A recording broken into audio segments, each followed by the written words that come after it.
Hey folks, welcome to the last minute.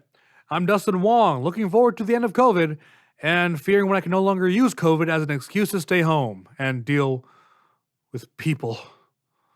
They all said we wouldn't be able to complete a full season of a podcast, they being our friends, families, and Uber drivers, but we did it anyway.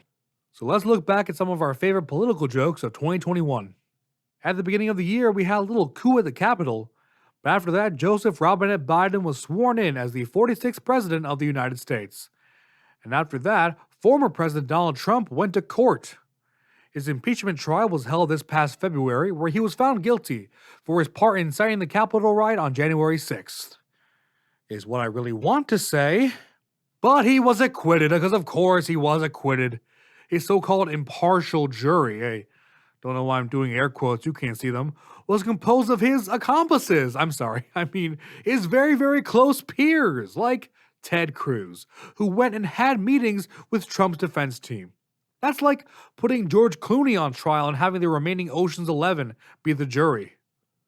In March, the U.S. Senate voted to confirm Attorney General nominee Merrick Garland. I'm surprised the vote wasn't protested more, since we were almost 700 days away from an election year. During a virtual climate summit back in April, attended by 40 other world leaders, Biden announced plans to cut carbon emissions by as much as 52% by the year 2030. And you know what they say? Slow and steady ends the human race. Georgia passed its voting suppression bill, which resulted in several corporations condemning the state's new law, as well as Major League Baseball announcing it will be moving its All-Star game out of Georgia. Senator Mitch McConnell responded by publicly saying CEOs should stay out of politics. And maybe they would if you stopped taking their money! However, McConnell went on to clarify that he was only referring to corporations speaking out against Georgia's voting restrictions and did not mean that contributions should stop. Shut up, CEOs. You don't know what you're talking about. You're stupid. You're idiots. But we're still friends, right? The University of Delaware announced that it will cancel over $700,000 of student debt, and the 3 kids for whom that actually helped are super thankful. Over the summer, former New York Governor Andrew Cuomo resigned over sexual harassment allegations. Cuomo still refused to give us a comment, but let a reporter know that she should smile more. A reporter questioned Vladimir Putin on why his opponents either end up dead or in jail by asking, "What are you so afraid of?" To which Putin replied, "I don't know. Bats?" In September, President Biden made plans to announce a new requirement for employers with more than 100 employees to mandate COVID vaccinations. This has caused some concern amongst local companies, but I'm sure it won't affect a Stop and Shop near me, since only 2 people seem to work there. I just want to buy some milk. Why are there only 2 registers open, right? I get that some people are still staying home, but it was a problem pre-COVID. Where is everybody? When did it become more Stop than Shop, right? We were never going to get sponsored by them. I'm fine with this. Now, in case you forgot, 2021 marked the 20th anniversary of the 9/11 attacks, and President Biden publicly called to declassify all government documents surrounding that day. I'm sure it's going to be a big shock to everyone when it's revealed the true culprit of the attack is conveniently the next country we want to go to war with.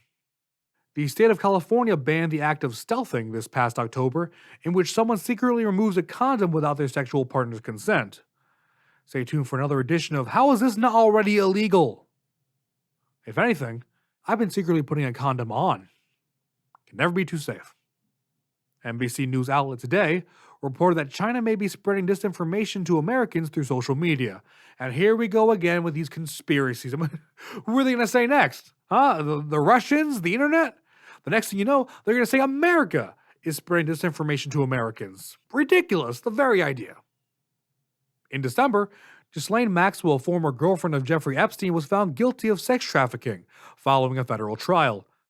Now, they say true love is finishing each other's sentences, so she must have really loved Jeffrey Epstein.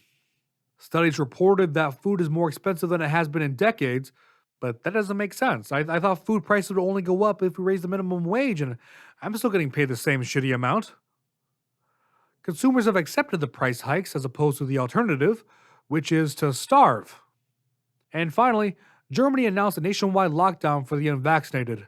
And believe me, these guys are pros at containing people who disagree with them. We'll be right back after this.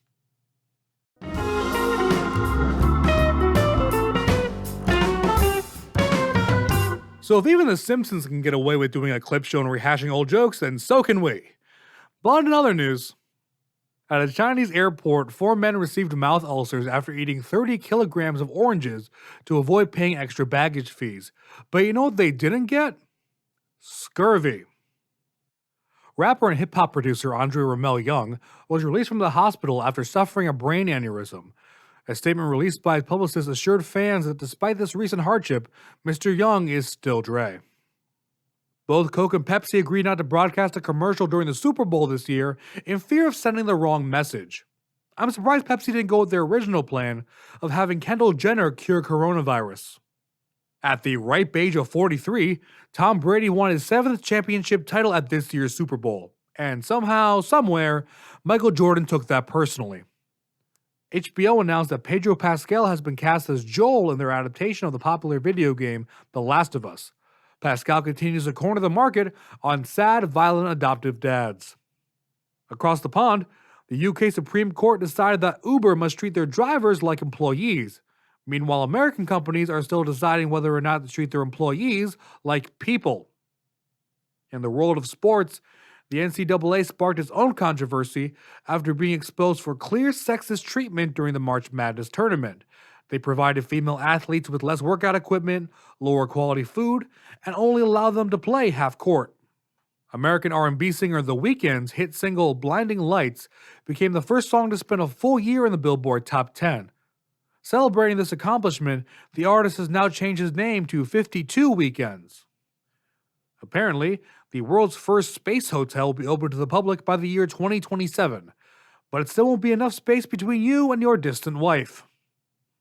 So the 2000s called to cash in the royalty checks when both the owners of the Disaster Girl meme and the video Charlie Bit My Finger sold their original copies for between $500,000 to $760,000 as NFTs. And I know, it's easy for anyone to talk about how stupid NFTs are, but selling things that are initially meant to be free?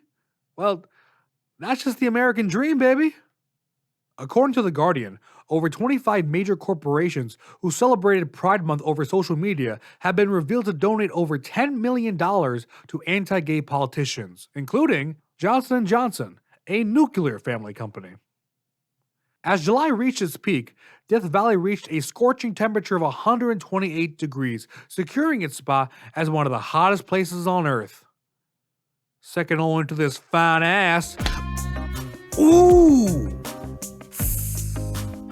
Feel that? My ass.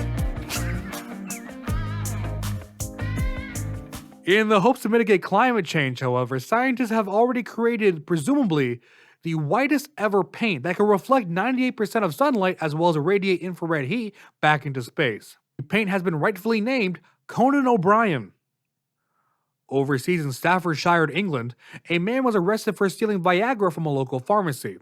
He was described by his lawyer as not a hardened criminal, which, by the sounds of it, seemed to be the primary motive in the first place. A hiker who was lost on Colorado's Mount Elbert for 24 hours repeatedly ignored calls from rescue teams because they came from an unknown number. Ironically, the rescue team was also concerned about his car's extended warranty. Author Gary Paulson passed away at the age of 82. Paulson was best known for his young adult novel Hatchet, and unfortunately he died before he was able to complete the long-awaited sequel, Axe. YouTube has removed both of R. Kelly's official channels on their platform after the artist was convicted of sex trafficking. This, of course, poses terrible news for the artist, as it is yet another place he can no longer stream. Sesame Street characters Elmo and Big Bird were banned from appearing at the Conservative Political Action Conference, likely as a reaction to Big Bird publicly announcing he had received the COVID vaccine. Bert and Ernie were also banned from the Conservative Conference, but I assume for other reasons. A device has been created to release a literal trigger warning when it detects offensive language. This will be much more convenient than just leaving the room. A man who received open heart surgery won $1 million from a scratch ticket that came in a Get Well card, and now he'll be able to pay off half his medical bill. Philadelphia officially changed Columbus Day to Indigenous Peoples Day. And no, being born in America does not count as being indigenous. And finally, 16 to 24-year-olds were accused of killing the traditional phone call. When asked to comment, they replied, "Just text me." We'll be right back after this.